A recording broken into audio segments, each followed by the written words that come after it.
경제.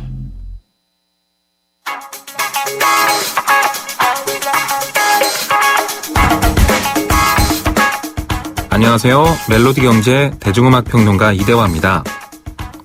얼마 전인 7월 16일 한국의 대표 뮤지션이죠. 신대철 씨를 중심으로 하는 단체 바른음원협동조합, 일명 바음협이 정식 출범식을 가졌습니다. 바음협은 현재 이동통신사를 중심으로 짜여진 음원 수익 분배 구조가 잘못됐다면서 이를 바로잡기 위해 만들어진 대안단체입니다. 신대철 씨가 페이스북에 음악인들의 어려운 현실에 대한 장문의 글을 올린 것이 계기였죠. 이 글은 1만 1천 개의 좋아요, 6천 개의 공유를 기록하면서 음악계 커다란 파장을 불러왔습니다. 그리고 그 글을 올린 주인공 신대철 씨가 말로만 할 것이 아니라 실제로 움직임을 만들어보자고 내놓은 실천 대안이 바로 바음협인 것이죠. 바음협은 음원 서비스를 계획하고 있습니다. 내년 초에 오픈할 예정이라고 하는데요. 기존의 음원 사이트는 유통사가 멋대로 정액제 할인을 하거나 수익 분배 비율을 낮게 책정하고 있는데 바음협은 이것을 뮤지션들 중심으로 다시 재편하는 음원 서비스가 될 예정입니다. 말로만 끝내는 것이 아니라 실천을 해내고야만 하는 신대철 씨, 그리고 이 출범식에 모여서 음악계의 상생을 요구한 용기 있는 뮤지션들 모두 멋집니다. 음악은 신대철 씨가 소속된 그룹이죠. 신하위의 곡 듣겠습니다. 슬픔의 이유입니다.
김인경의 생생경제.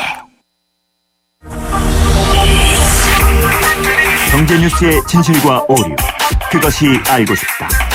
경제 뒤집기. 생생경제 3부 함께하고 계십니다. 경제뉴스 뒤집기 시간인데요. 일본에서 지금 하고 있는 경제정책들 다 통합해서 아베노믹스라고 얘기를 하고 있죠. 20년 장기 불황이 좀 나아지고 있다 이런 평가가 나오고도 있는데 또 일부에서는 너무 좀 선정적으로 선동주의로 가는 것이 아니냐 이런 비판도 함께 나오고 있습니다. 경제 뒤집기 오늘은 시민경제사회연구소 홍원우 소장과 함께 아베노믹스 얘기를 좀 해보겠습니다. 소장님 안녕하십니까? 네, 안녕하세요. 네, 아베노믹스 성공적이라고 봐야지 되나요? 글쎄, 글쎄요, 그 일부 언론에서 지금 이제 성공했다고 얘기하는 쪽도 있는데요. 네. 글쎄요, 이게 좀 지켜봐야 될 것 같네요. 아직 그러니까, 판단하기엔 좀 그렇다. 유보해야 네네, 된다. 지금 예. 성장률이 지난 1분기 동안에 상당히 좀 크게 나왔어요. 네. 그러니까 지금 일본의 경제 성장률을 보면 지난해 때 1.6% 성장을 했거든요. 네. 근데 벌써 올해 1분기 때 1.5% 성장을 했습니다. 예. 그러면 올해 추세대로 가면 한 6% 성장이 가능하다는 얘기인데, 근데 이제 여기에 대해서는 이제 지금 국제적인 전문가들 얘기는 6% 말도 안 되는 것이고, 네. 지금 대부분의 전문가들은 올 전체 성장률이 1.1%에서 1.4% 정도 될 거다. 예. IMF나 OECD, 그다음에 해외 투자은행, 그다음에 일본은행에서 이렇게 얘기를 하고 있거든요. 그래서 지금 그러면 1.5% 1분기 성장을 했으면 2분기부터는 어떻게 될 것인가? 네. 여기에 대해서 해외 투자 전문가들은 2분기 때는 마이너스 0.9%, 3분기는 0.5%, 4분기에는 0.4% 이런 식으로 이제 성장률이 될 거다. 그렇기 때문에 지금 1분기의 그 실적에 대해서 지나치게 과대평가해서는 안 된다. 이런 얘기가 있는 것 같아요. 그래서 그렇지만 다만 요즘에 최근에 동경사무소의 분위기를 보면 사람들이 생각하는 것만큼은 그렇게 비관적이진 않은 것 같아요. 조금 좋아지고 네. 있는 것 같아요. 예.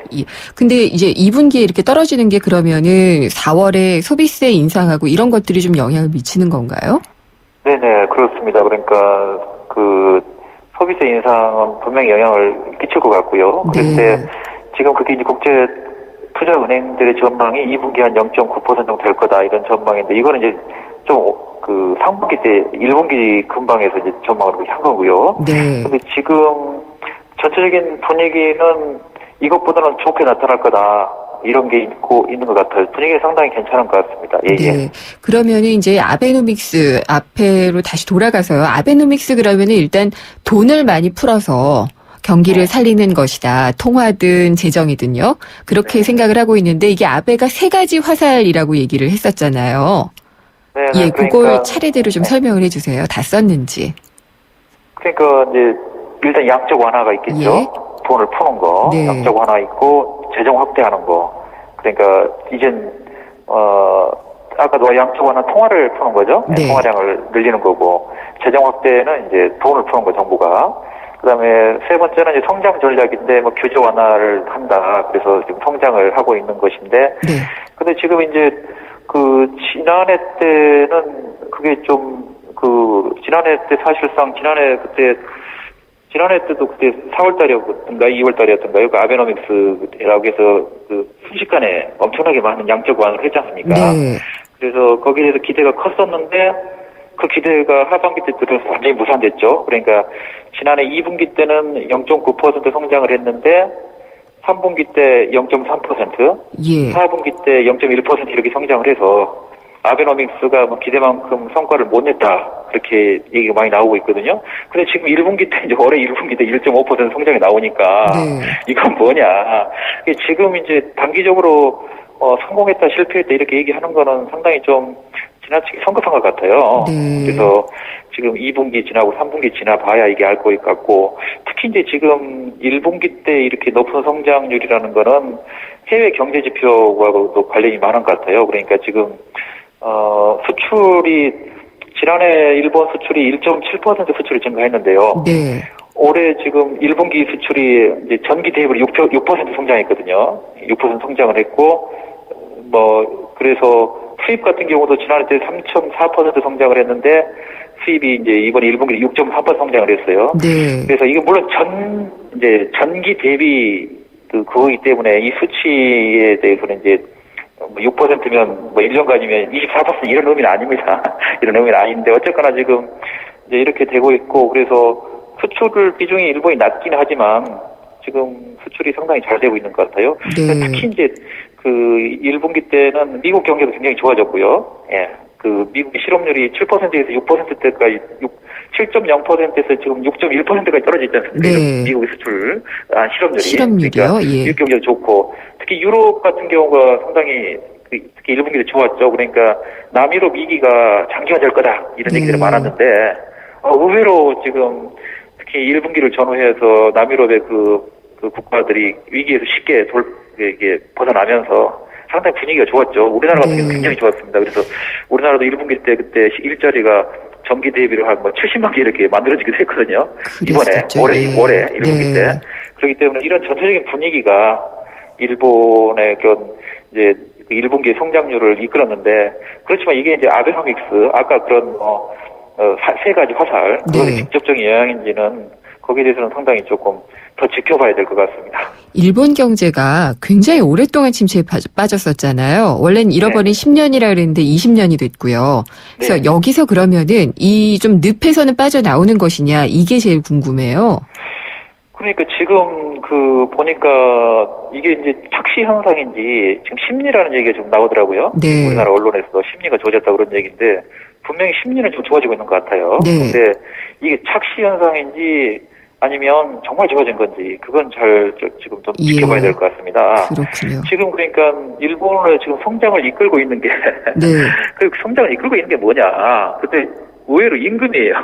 네. 네. 아베 신조 총리가 올리라고 압박을 했죠. 기업들에게. 네, 그런 부분도 있고 지금 예. 그리고 이제 지금 물가 상승률이 지금 그러니까 서비스 인상을 하다 보니까 당연히 물가가 오를 거 아니겠습니까? 네. 네, 그리고 이제 물가를 올리는 거는 일본 정부의 목표였죠. 예. 그러니까 물가가 지나치게 침체되어 있으면 경기 심리가 죽기 때문에 굉장히 악영향이 있지 않습니까? 그래서 이제 일본에서는 물가를 그래도 어느 정도 올리는 게 굉장한 큰 목표였는데 이번에 네. 지금 이제 서비스 인상을 하다 보니까 3% 정도 지금 물가가 인상될 거라고 그래요.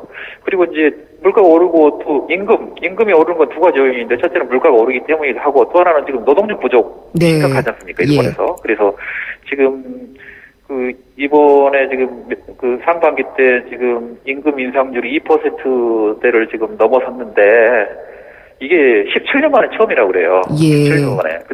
근데 실제로 실질임금은 아니지 않습니까? 실질임금은 이제 물가 상승률이 높기 때문에 실질임금이 그렇게 2% 상승은 네네. 아닌데 예. 일단 명목임금이라 하더라도 2%가 성장했다는 거는 상당히 국민들한테 뭔가 굉장히 색다른 걸 안겨주는 것 같아요. 왜냐 그러면 예. 지난 20년 동안 일본의 임금이 전혀 안 올랐다고 말해도 과언이 아닐 정도로 안 올랐습니다. 실제로 거의 네. 명목임금도 그래서 명목임금도 마이너스를 기록한 해가 많았고요. 그래서 사람들이 굉장히 무기력증에 빠졌죠. 그러니까 실질임금 말할 것도 없고 명목임금도 상승하지 네. 않고 장기간 안 올랐기 때문에 사람들이 정말 우리 경제는 어떻게 이제 완전히 끝나는 거 아니냐 이런 정말 좌절감 그런 시기가 한 10년이 아니라 한 거의 20년 가까이 됐는데 최근에 지금 이제 갑자기 그게 아베 총리의 의지인지 아닌지는 모르겠지만 예. 지금 갑자기 2%를 돌파하니까 사람들 심리가 살아나고 또 하나는 이게 노동력 부족에 의해서 이제 이런 현상이 나타났기 때문에 네. 이게 상당히 장기화될 거 아니겠어요? 그렇죠?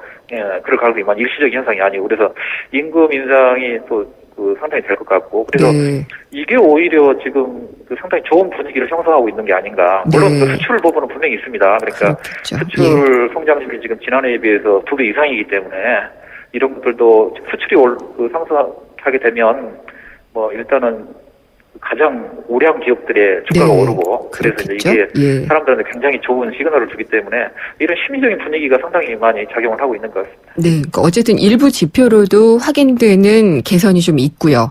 그다음에 이제 어떤 구조적인 변화인지 아닌지는 지켜봐야지 될 부분도 있는데 우리가 또 관심을 갖게 되는 게 우리 경제팀 2기가 들어섰잖아요. 네. 그러니까 이제 최경환 노믹스다 해서 아베노믹스처럼 대대적으로 재정도 좀 풀고 통화 정책도 완화로 가고 이렇게 해서 좀 경기를 살려봤으면 좋겠다라는 기대감이 좀 있는 것 같아요. 네, 그렇게 기대를 하는 분들도 있죠. 그러니까 지난해 때도 특히 이제 기업들을 중심으로 아베노믹스에 좀 관심이 많았었고요. 네. 네. 또 올해 들어서도 이제 갑자기 아베노믹스가 시대를 했다가 갑자기 효과가 나타나니까 거기에 대한 기대가 많은데 일본하고 우리하고는 조금 사정이 많이 다를 수도 있겠죠. 어떤 점들이 다른지를 짚어주세요. 일단은 일본은 20년 동안 네. 사실 부동산 거품이나 경기 거품이 꺼져서 네. 그게 이제 독일도 마찬가지인데 요즘에 독일 경제가 굉장히 좋지 않습니까? 예. 근데 이렇게 독일 경제가 갑자기 좋아진 건 뭐냐 그러면 독일도 그 90년대 통일된 이후로 경기가 침체돼서 거의 한 20년 동안 거기도 일본처럼 침체돼 있었거든요. 네. 그러다 보니까 여기 순기능이 있었어요. 경기가 오래 침체되다 보면 거품이 다 빠지게 됩니다. 네. 그래서 이제 거품이 다 빠졌다는 얘기는 지금과 같이 전 세계 선진국이 재정 위기와 그런 금융 위기에 처해 있는 국가들에 비해서는 굉장히 건전하다는 얘기 아니겠어요? 우리는 그렇죠? 어떤가요? 네, 건전하다는 얘기죠. 그래서 우리 사실 경제는. 최근에 글로벌 금융 위기 때 네. 상당히 독일이 돋보였거든요. 네. 거품이 없으니까 또 그 부채도 없고. 근데 이제 일본 같은 경우는 지금 이제 거품이 많이 빠졌기 때문에 물론 부채는 국가 부채는 많습니다만 네. 빠졌기 때문에 지금 그리고 현해 유보금도 엄청나게 많이 쌓여 있어요 일본이. 그러니까 네. 그렇기 때문에 이게 이제 이 돈들이 이게 그 상당한 성장의 촉진제가 된다고 그러면 상당히 도움이 예. 될 수도 있을 것 같은 느낌이 많이 듭니다. 우리도 근데 이제 그러면은 우리나라 좀 같은 따라가야 경우는- 되나요? 예. 네? 우리도 좀 따라가야 되나요? 글쎄요. 근데 예. 우리나라는 좀 지금 그것과 사정이 좀 많이 일본과는 좀 다르겠죠. 그러니까 일본은 예. 워낙 그런 상황이긴 한데 네. 우리나라는 지금 노동력이 부족한 게 아니라 이게 가장 큰 차이점인 것 같아요. 예. 일본의 임금 인상은 노동력 부족 때문에 나타나는 현상인데 네. 우리나라 같은 경우는 지금 청년 실업자들이 넘치는 거 아니겠습니까? 그렇죠. 이게 아까 결정적으로 굉장히 중요한 차이점인 것 예. 같은데 그래서 우리는 오히려 저쪽에서는 임금이 상승해서 그게 이제 상당히 네. 굉장히 도움이 되는지 모르겠지만 우리는 어떻게 청년이나 기간제나 간접고용 알겠습니다. 근로자들의 소득을 높일 것인가 예. 그런 데 집중을 해야 되기 때문에 일본하고는 좀 상황이 많이 네. 다른 것 같고요. 무작정 돈풀기나 이런 것들로 가기에는 좀 무리가 있다는 지적이시네요. 그렇죠. 예. 가계부채 부분에 있어서도 일본 같은 경우는 가계 자산이 상당히 탄탄하지 않습니까? 네. 상당히 많고. 근데 우리나라 같은 경우는 지금 가계부채가 상당히 위험한 상황이에요. 그러니까 알겠습니다. 일본은 예. 정부부채가 많이 문제인데 네. 우리나라는 지금 가계부채가 문제잖아요. 그렇죠. 그래서 이제 예. 서로 상황이 많이 다르기 때문에 네. 그런 차별성은 충분히 좀 인식을 해야 될 것 같아요. 알겠습니다. 오늘 여기까지 들어야지 될 것 같네요. 예, 말씀 잘 들었습니다. 감사합니다. 네, 감사합니다. 시민경제사회연구소의 홍원호 수장이었습니다. 우리 아이 수학 성적이요? 걱정 없죠. 그럼 수학 실력은 어떨까요? 지금 아이의 수학을 진단하세요. 정확한 진단과 처방이 진짜 수학 성적을 만듭니다. 스스로 수학. 8월까지 2과목 이상 신청하시면 스스로 펜을 드립니다. 네, 생생경제 4부에서는요, 내년부터 개방이 되는 쌀 시장 문제를 짚어보겠습니다. 정부가 의무 수입 물량을 늘리기보다는 일단 시장을 열고 고율의 관세를 부과를 하겠다라는 이런 입장을 취했는데, 농민단체들은 국내 쌀 산업이 죽을 것이다, 식량 주권이 무너질 것이라고 반발을 하고 있습니다. 그래서 그렇다면 우리 국내 쌀 산업을 보호하기 위해서 어떤 대책들이 마련이 되고 있는지, 개방을 하게 된 배경은 어떤 것인지, 농림축산식품부의 여인농 차관을 연결을 해서 자세히 알아보도록 하겠습니다. 궁금한 점이나 의견 있으면 문자로 주셔도 됩니다. 휴대전화 우물정의 0945번 그리고 YTN 라디오 앱 예스를 통해서 남겨주시면 됩니다. 잠시 후 4부에서 뵙겠습니다. YTN 사이언스 지식 강연 프로그램 팝콘. 수학과 과학, 뉴테크놀로지, 창업에 관한 모든 것을 알려드립니다. 공개 강연 녹화 방청은 YTN 사이언스 홈페이지에서 신청할 수 있습니다. 팝콘 공개 녹화에 오시는 모든 분께 영종대교 휴게소 포춘일 입장권을 드리고 추첨을 통해 다양한 경품과 기념품을 드립니다. 학생과 학부모, 창업을 준비하는 분들의 많은 방청 바랍니다. 미래를 위한 작은 투자 YTN 라디오 김윤경의 생생경제. 친절한 경제, 오늘의 경제 키워드. 안녕하세요. 경향신문 조미덕 기자입니다. 오늘의 키워드는 통상임금입니다. 지난주 한국 GM이 보너스를 통상임금에 포함시키겠다고 해서 화제가 됐죠. 통상임금은 근로자가 특별히 어떤 성과를 내거나 특별히 일을 많이 하지 않아도 일상적으로 근무를 했다면 받게 되는 돈을 합친 겁니다. 같은 보너스라도 매년 300%, 400% 이렇게 미리 정해져 있는 건 통상임금에 속합니다. 월급이랑 매달 나오는 업무비 등도 통상임금에 속하죠. 그런데 연말에 올해 진짜 성과가 좋다 하면서 딱 한 해만 1,000만 원씩 보너스를 줬다고 하면 그건 통상임금이 아닙니다. 그 다음 해엔 못 받을 수도 있으니까요. 통상임금이 왜 중요하냐면 회사가 시간의 수당, 연차 수당, 육아휴직 수당, 퇴직금을 산정할 때 이 통상임금을 기준으로 하기 때문입니다. 국내에서는 보너스를 통상임금에 포함시키느냐로 논란이 많았는데요. 지난해 대법원이 정기적으로 나오는 보너스는 통상임금이다라고 판결을 내렸죠. 한국 GM의 결정은 그러한 판결에 따른 것이라고 볼 수 있습니다.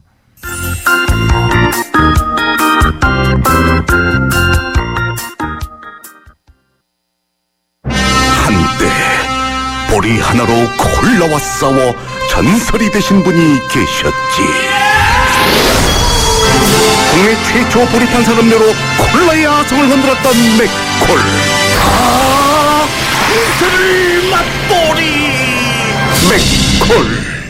네, 피자헛입니다. 저기요, 고기 피자랑 새우 피자랑 뭐가 더 맛있어요? 둘 다 맛있습니다, 고객님. 그래도 뭐가 더 잘 나가요? 솔직하게. 둘 다 잘 나갑니다. 왜냐하면 더블 박스. 박스는 하나, 피자는 두 가지. 25,000원. 1588-5588 피자헛. 더블 박스 주세요. 예. 생생경제 4부 여기서 마치도록 하겠습니다. 3부요. 4부에서는 저희가 농림축산식품부의 여인홍 차관을 모시고 4부를, 저희 인터뷰를 좀 진행을 하도록 하겠고요. 쌀시장 개방 여부를 두고 고민해왔던 정부의 입장을 한번 좀 들어보도록 하겠습니다.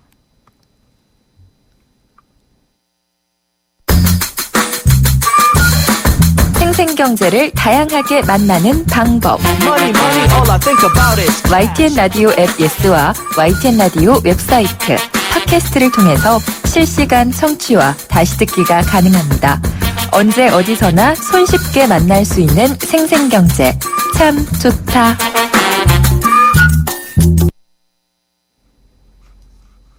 네. 세상의 베이스가 되다 포스코 협찬으로 김은경의 생생경제 4부 시작하겠습니다.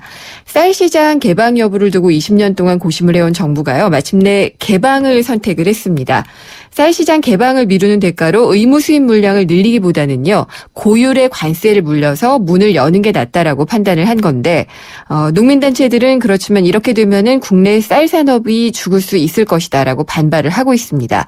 그래서 농가를 설득을 하고 피해를 최소화할 수 있는 대책을 마련하는 것이 절실한데요. 그래서 오늘은 농림축산식품부의 여인홍 차관을 전화로 연결을 해서요, 쌀 시장을 열겠다고 정부가 결심을 하게 된 배경, 그리고 그렇다면 관세를 얼마 정도로 해야지 된다고 보는지, 그리고 국내 쌀 산업을 보호하기 위해서 어떤 대책을 계획하고 있는지를 다양하게 좀 짚어보도록 하겠습니다. 안녕하십니까, 여인홍 차관님? 예, 안녕하세요. 네.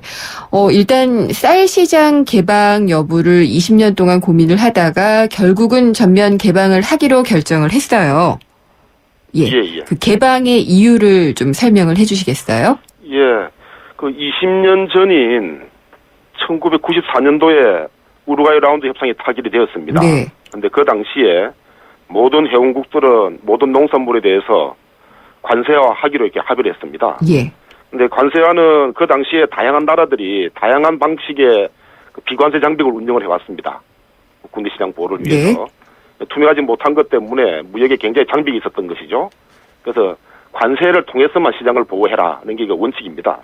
근데 우리나라의 경우는 그 쌀에 대해서 쌀의 중요성 때문에 채소 시장 접근 물량만 의무 수입하는 조건으로 20년 동안 관세를 미뤄왔거든요. 네. 근데 그때 우리가 약속했던 게 금년 이제 마지막 끝이 납니다. 예. 그래서 그 기간 동안에 저희가 약속했던 게 95년도에 5만 1,000톤에서부터 금년도는 40만 9천 톤입니다. 의무 수입 물량이. 의무 수입해야지 되는 물량이요? 예. 계속 좀 늘어오고 있는 중에 있습니다. 네. 근데 지금 시점에 보면은 그 양이 우리나라 쌀 소비량의 9% 정도 됩니다. 네. 그래서 특히 뭐 요즘 쌀 소비 추세가 이제 감소 추세에 있어가지고 물량이 더 늘어났을 경우는 국내 쌀 산업에 굉장한 큰 부담으로 작용할 수가 있다. 이렇게 지금 생각을 하고 있습니다. 근데 이제 다시 한번 그 쌀 관세를 미루는 방법에 대해서 뭐 여러 번 이야기가 있었습니다만은 그 상대국에서 그냥 한국에서 하라는 대로 하자 절대 그렇게 하지는 않습니다. 의무 수입 물량 추가로 더 늘려야 된다 이렇게 요구를 하고 있는데 네. 그건 이제 우리가 선택을 해야 될 부분이죠. 더 늘리면서까지 관세를 유예할 거냐 선택의 부분인데 저희들이 볼 때는 현재 국내외 가격차가 많이 줄어 있습니다. 줄어 있기 때문에 관세를 좀 고율로 간다 그러면은 수입이 더 이상 안 된다고 판단하고 있습니다. 그래서 네. 이번에 일부 농민단체에서 굉장히 불안감을 표출을 하고 있습니다만은 관세를 통해서 더 이상 의무 수입 물량을 늘리지 않는 것이 최선의 방안이라 판단하고 관세화를 예. 하는 걸로 결정을 했습니다. 그러니까 어느 정도 이제 관세를 높게 물리면서 시장을 열어주면은 의무 수입 물량으로 느끼는 부담보다는 그게 더 낫다라고 판단을 하신 거네요. 예. 그러면 지금 의무 수입 물량이 한 41만 톤 정도 된다고 하셨잖아요. 예. 그러면은 이 쌀 시장을 개방을 하면은 이런 의무 수입 물량은 없어지나요? 그렇지가 않습니다. 이게 의무 수입 물량은 네. 개방을 하더라도 우리가 계속해서 지어야 될 의무입니다. 그러면 얼마나 계속 져야지 돼요? 별도의 변화가 없는 한은 예. 저희들이 끝까지 책임을 져줘야 되는 물량입니다. 그만큼 이게 관세와 유예한 게 큰 부담이 될 수 있다는 이야기입니다. 그러니까 과거의 숙제처럼 그러면 그렇습니다. 예. 해결을 해야지 되는 부분인가요? 그러면 저희들이 예. 이런 표현이 좀 적절한지 모르겠습니다만은 다른 나라는 빚을 다 갚았습니다. 예. 우리만 이제 빚을 안 갚고 있거든요. 이자만 지금 내고 있습니다. 쌀 관세화를 유예해줬던 그렇죠. 이자를 예. 말씀하시는 예. 거군요. 그러면 개방을 거의- 해도 결국 의무 수입 물량은 계속 늘어나는 거잖아요.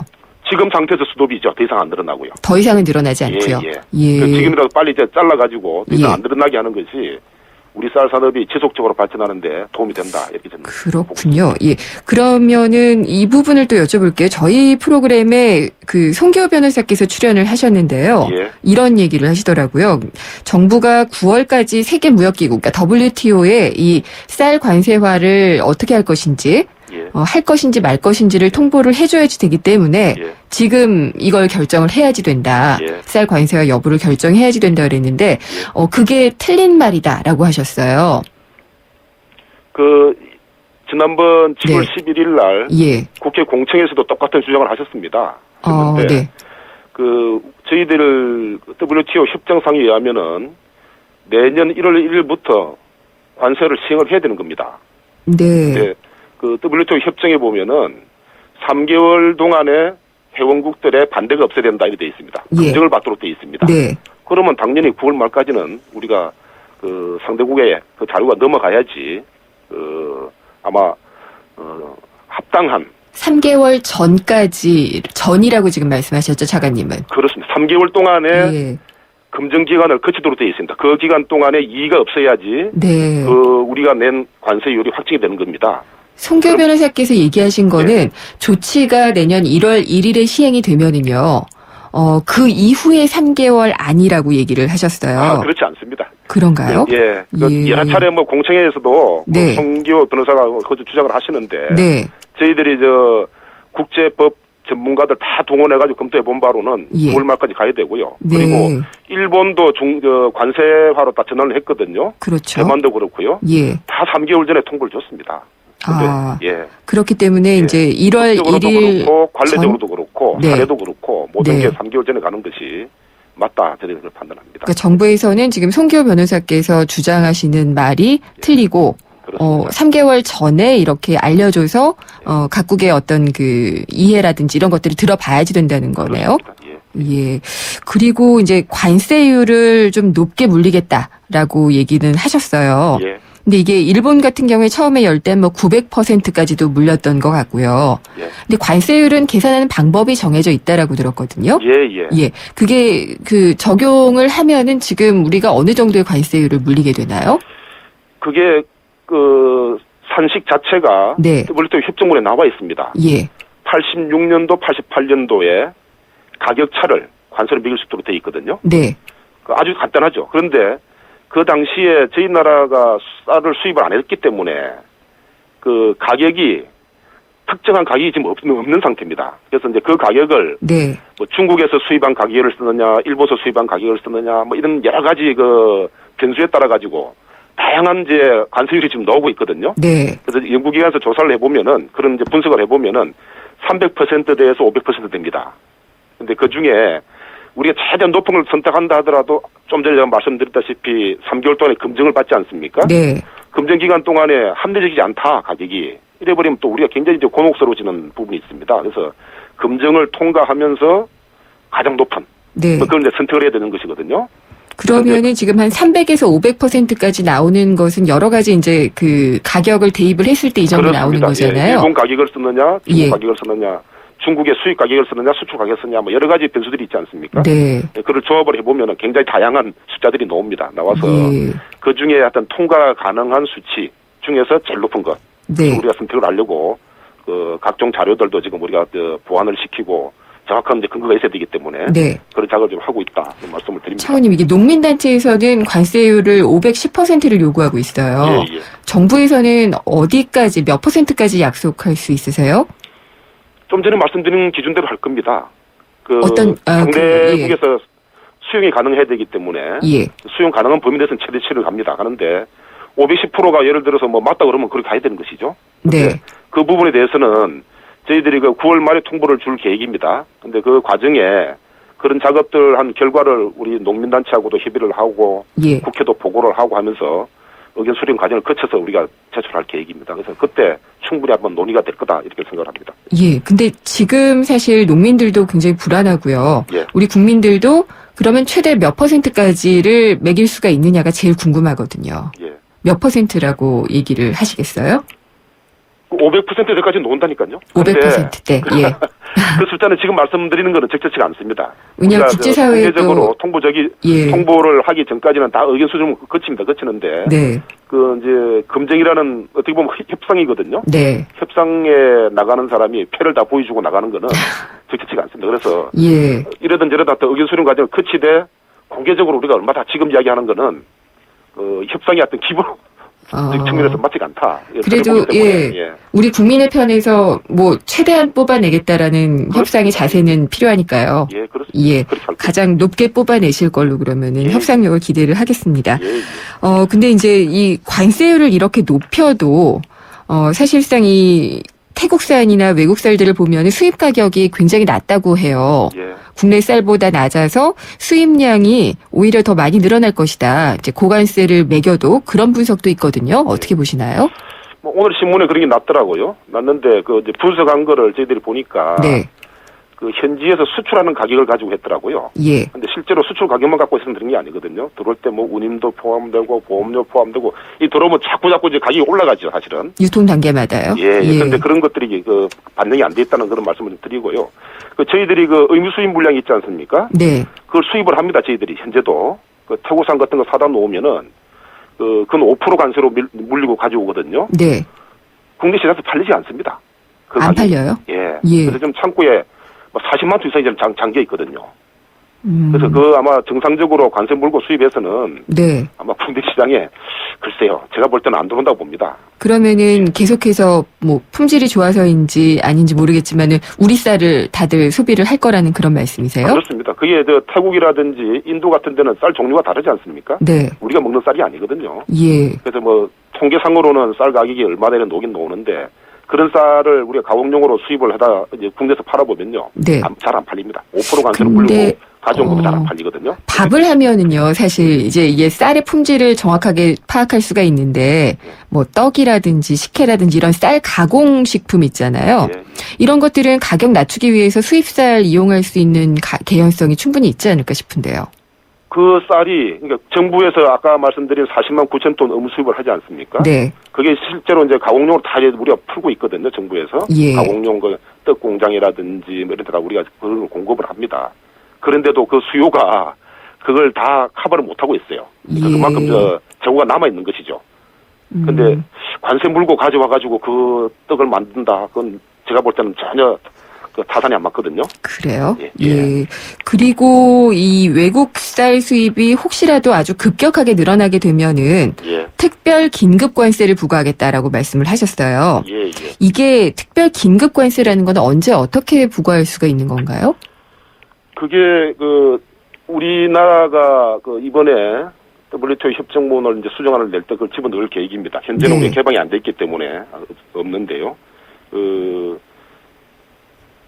물량이 저희들 계산해 보면 그렇습니다. 물량이 지금 5% 이상 늘어나면은 예. 아니면은 또 가격이 급락했을 경우는 관세율을 3분의 1만큼 추가로 더 부과할 수 있도록 네. 예, 그렇게 우리가 권한을 가지고 있습니다. 바로 발동이 되나요? 예.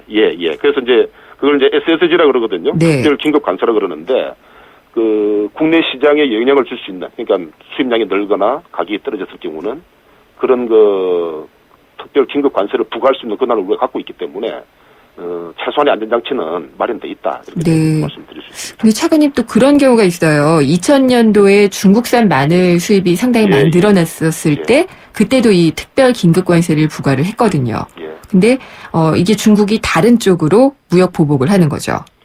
근데 그때 뭐 케이스가 다릅니다. 그런데 그때는 협상 내용에 대해서 그 좀 이견들이 있었던 겁니다. 그러다 보니 그런 거고, 이거는 우리가 저 법에 WTO 협정문에 딱 우리가 명시가 돼서 들어가게 되면은 우리가 가지는 권리죠. 이거는 권리이기 때문에 그거 가지고 시비 걸 거는 없다. 나 그렇게 보고 있습니다. WTO 한중 마늘 때는요. 그게 이제 SSG가 발동될 때 이런 케이스로 발동된 것이 아니고 그 협정문에 대해서 그때 좀 논란이 있었습니다. 뭐 이면 합의가 있었나 없었나 이런 것 때문에 중국하고 갈등이 생겼던 것이거든요. 그래서 이제 그게 그 SSG 발동하면서 보복 관세가 보복 조치가 들어오고 막 그랬던 것이고, 공식적으로 WTO 협정문도 법입니다. 법대로 하는 데 대해서는 저희들 얼마든지 이거 디펜스가 가능하다 이렇게 생각합니다. 아, 그래요? 예. 그러면은 뭐 다른 쪽으로 무역 보복이 들어오거나 그런 것들은 가능성을 생각하지 않고 있으시다는 들어도 거네요? 우리가 충분히 그 디펜스가 가능하다는 이야기죠. 알겠습니다. 법에 의해서 하고 있기 때문에. 그리고 이제 또 농민들이 우려하는 것 중에 하나가요. 이 쌀이 시장이 개방이 되면은 한중 FTA 지금 협상 중이고요. 환태평양 경제 동반자 협정 TPP도 협상을 하고 있는데 이 양허 대상에 쌀이 포함되지 않을까라는 우려가 나오고 있거든요. 결국은 포함이 되지 않을까요? 근데 뭐 여태껏 저희들이 그 FTA 할 때마다 쌀에 대해서는 참 더 예외를 시켜왔거든요. 이 정부의 기본 방침입니다. 한 번도 쌀에 대해서 논의한 적이 없습니다. 한미 FTA도 그렇고 모든 FTA에서 제외를 시켜왔었고요. 그리고 지금 그 이번에도 저희들이 발표를 하면서 다시 한번 약속을 했습니다. FTA나 TPP 가더라도 쌀은 양어 대상에서 제외한다. 이 기본 방침이다 하고 다시 한번 천명을 했습니다. 그러면 혹시 이 내용을 농민들이 원하는 것처럼 법제화로 약속을 확인해 주실 수도 있으세요? 글쎄요. 그거는 그 농산물 품목이 엄청 많지 않습니까? 만약에 특정 품목을 가지고 따로 법을 만든다. 물론 뭐 필요성은 있을지 모르겠습니다만은 그 어떤 뭐 법리적인 측면이라든지 이런 거 봐가지고 적절치는 않다. 저는 그렇게 판단합니다. 아, 그래요? 근데 쌀은 특별하지 않나요? 글쎄요. 재배하는 품목이 다 다르거든요. 감귤을 하시는 분은요. 감귤이 제일 중요하다 그러시거든요. 근데 우리 주식이니까. 품목마다 법을 만들어야 될지도 모르는 상황이 될 수도 있다. 이렇게 생각이 듭니다. 그리고 이제 그 대책 중에 하나로 보면은 원래는 이제 FTA로 피해를 당한, 그러니까 약간의 좀 손해를 입게 되면은 농가에게 직불금을 지원을 해주잖아요. 근데 이게 이번에 개정된 걸 보니까 좀 줄어들더라고요. 그 이유가 어떤 건가요? 글쎄요. 뭘 보고 말씀하시는지 모르겠는데요. 줄어드는 건 없습니다. 줄어드는 건 없나요? 아마 그걸 보셨는 모양입니다. 그 FTA 피해 보전 직불을 아마 보셨는 것 같아요. FTA 피해 보전 직불금이요. FTA 관계 없는 품목인데. 그 저희들이 쌀에 대해서는 그 고정 직불, 변동 직불이라는 제도로 운영을 하고 있습니다. 그래서 그 논을 경작하시는 분에 대해서는 지금도 연간 헥타당 90만 원 그냥 나가거든요. 나가고 또 가격이 떨어졌을 경우는 18만 8천 원이라는 목표 가격을 가지고 떨어진 만큼 또 보전을 해줍니다. 그래서 최소한 하여튼 18만 8천 원 정도의 그 가마당 그 가격이 보전될 수 있도록 그렇게 좀 제도로 운영 중에 있습니다.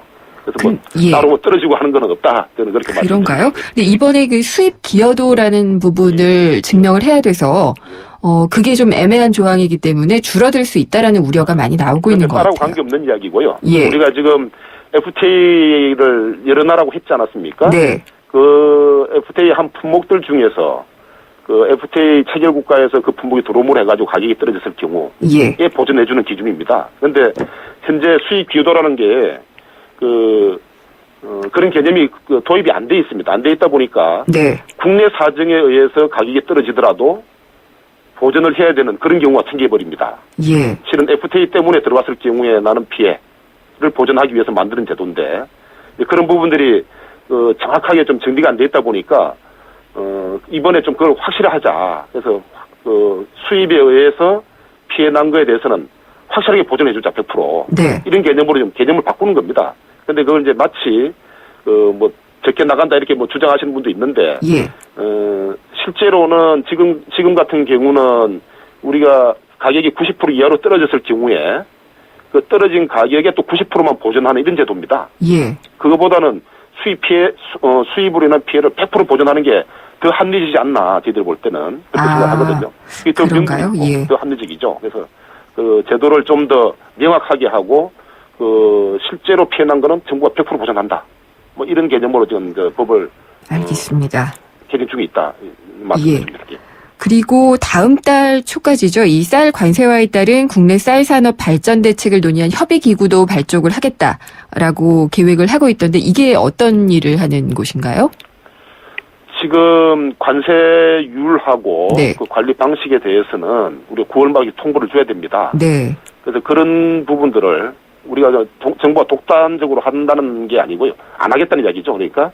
그래서 그 관계되는 뭐 전문가라든지 그다음에 농업인 단체도 포함시키고 해서 전체적으로 의견 수렴 과정을 거치면서 네. 그런 걸 만들어가겠다는 그런 의미입니다. 아직 그리고 어떤 분들이 들어오실지 하고 구체적인 내용들은 아직 안 지금 정해졌나요? 그걸 작업을 하고 있습니다. 예. 지난번에 우리가 쌀 관세화 발표를 하고 난 이후에 네. 뭐 정부가 뭐 너무나 독주한다, 뭐 비밀로 한다, 자꾸 이렇게 비판을 합니다. 예. 실은 아니었는데도 불구하고 그래서 좀 더 그런 걸 좀 폭을 넓혀가지고 네. 여러 사람이 참여할 수 있도록 그런 지금 구상을 가지고 좀 작업을 하고 있습니다. 그래서 네. 조만간에 아마 그 되면은 따로 한번 발표를 하도록 하겠습니다. 알겠습니다. 어쨌든 많이들 우려를 하고 있기 때문에 농민 측의 이야기들도 많이 수렴이 될 수 있는 그런 기구였으면 하는 그런 바람 좀 예. 가져봅니다. 그리고 지금 이후의 절차가 어떻게 되나요? 실제 이 관세율 정하기 전에 이 기구를 통해서 관세율을 정하게 되고요. 그 다음에는 어떤 식으로 진행이 되죠? 관세율 정하는 과정에서 어떤 의견 수렴 최대한 거칠 겁니다. 거치고 네. 그리고 국회도 보고를 할 겁니다. 하고 예. 9월 말까지는 우리가 WTO에 통보를 줄 겁니다. 주고 나면은 3개월간의 그 검증 기간이 있기 때문에 네. 각국에서 아마 우리 관세율 결정한 데 대해서 뭐 이의를 제기를 할 겁니다. 그러면 거기에 대해서 우리 뒷배설에 나가야 되는 것이고요. 네. 그리고 국내적으로는 이제 관세율이 정해지면은 2015년 1월부터 시행이 되지 않습니까? 예. 그 시행에 맞춘 준비를 또 해야 되겠죠? 그러니까 관세법상에 아까 제가 말씀드린 그 긴급 관세 매기는 규정도 하나 넣어야 되는 것이고요. 네. 그리고 관세율을 양어 관세율 그 대통령령이 있습니다. 거기다가 예를 들어서 뭐 300에서 500 중에 정해진 숫자인데 거기다 집어 넣어줘야지 이제 정확하게 모든 게 이제 완성이 되는 것이죠. 예. 그래서 그런 것들이 네. 그 하반기에 같이 병행될 겁니다. 예, 이런 것들이 잘 진행이 돼서 불안해하고 있는 우리 농민들에게 좀 안심을 줄 수 있는 것들이 됐으면 좋겠는데요. 예, 오늘 인터뷰 감사합니다. 잘 들었습니다. 예, 감사합니다. 예. 농림수산직분부의 여인홍 차관과 쌀 관세화에 대해서 얘기 나눠봤습니다. 허규현 위원님은 LTE 데이트도 많이 쓰시겠어요? 한국, 미국, 일본 경기까지 하루에 10시간 이상 넘게 보지요. 그럼 요금이 이게 그건 걱정 없어요. 데이터 요금 걱정 없는 LTE8 무한대 요금제. 요금제도 역시 U+. Follow me, U+, LTE8. 자세한 사항은 홈페이지 참조. 노력했죠. 그냥 되는 건 없으니까. 화이라킨으로 몸도 마음도 지치지 않아요. 그녀에게 갱년기는 전성기. 화이라킨으로 진짜 전성기를. 갱년기를 전성기로. 정관장 화이라퀸. 본 제품은 건강기능식품입니다. 네, 김윤경의 생생경제 오늘 순서 여기까지입니다. 전 내일 찾아뵙겠습니다. 감사합니다.